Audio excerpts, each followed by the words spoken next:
पिछले कुछ महीनों से अगर आप नोटिस करेंगे तो आप पाएंगे कि इस तरह की हेडलाइंस काफ़ी आम हो गई हैं। और बात करें इन हेडलाइंस के पीछे के कारणों की, तो कारण आपके सामने स्क्रीन पर मौजूद है। जी हाँ, ये छोटी सी सेमीकंडक्टर चिप ही वो रीज़न है जिसकी वजह से विश्व भर के कार निर्माताओं को लगभग 210 बिलियन डॉलर्स का नुकसान होने जा रहा है। और सिर्फ कार निर्माता ही नहीं, एक रिपोर्ट के अनुसार लगभग 169 छोटी बड़ी ऐसी इंडस्ट्रीज हैं जो सेमीकंडक्टर चिप्स की शॉर्टेज के कारण नुकसान झेल रही हैं। अब ऐसे में मेड इन इंडिया चिप्स पर आगे बढ़ने से पहले ये जान लेते हैं कि आखिर इन चिप्स में ऐसा क्या है जो इन्हें इतना महत्वपूर्ण बनाता है। देखिए, सेमीकंडक्टर चिप्स प्राइमरली सिलिकॉन या जर्मेनियम से बनाए जाते हैं। इनके अंदर कंडक्टर और इंसुलेटर दोनों की ही कुछ खूबियाँ होती हैं। सिलिकॉन जर्मेनियम के मुकाबले काफ़ी सस्ता होता है और इवन हाई टेम्परेचर्स पर ये इलेक्ट्रिसिटी कंडक्ट करने में भी सक्षम होता है। घर में यूज़ होने वाले अप्लायंसेस में लगने वाले इंटीग्रेटेड सर्किट्स, माइक्रोचिप्स, ट्रांजिस्टर या सेंसर्स, ये सभी इन्हीं सेमी कंडक्टर मटेरियल से बनाए जाते हैं। मैं समझता हूँ कि इतना काफ़ी होगा ये समझाने के लिए कि हमें इनकी इतनी ज़रूरत क्यों है। अगर सरल भाषा में कहूँ तो ये सेमी कंडक्टर चिप्स कई इंडस्ट्रीज़ के लिए उनकी बैकबोन का काम करते हैं।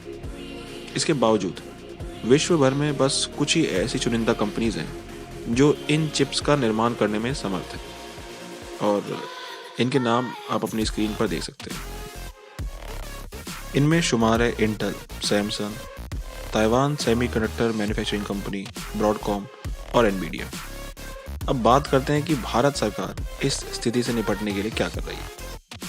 देखिए, कुछ रिपोर्ट्स के अनुसार इंडिया और ताइवान भारत में चिप मैन्युफैक्चरिंग को लेकर काफ़ी सीरियस है और बताया जा रहा है कि भारत में सेमीकंडक्टर चिप प्लांट लगाने के लिए लगभग 7.5 बिलियन डॉलर्स खर्च करने पड़ेंगे। अगर भारतीय मुद्रा में इसे कन्वर्ट किया जाए तो ये अमाउंट होता है लगभग 55,000 करोड़ रुपए।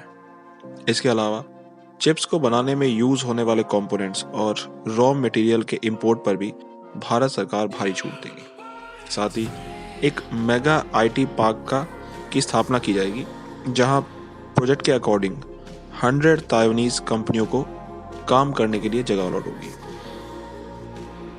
हालांकि ये स्पेस ढूंढना भी सरकार के लिए कोई आसान काम नहीं होने वाला, क्योंकि चिप मैन्युफैक्चरिंग के दौरान बहुत ज़्यादा मात्रा में पानी की आवश्यकता होती है और ऐसे में मुझे नहीं लगता कि दिल्ली, यूपी जैसी जगहों पर ये मैन्युफैक्चरिंग प्लांट सेटअप करना संभव हो पाएगा।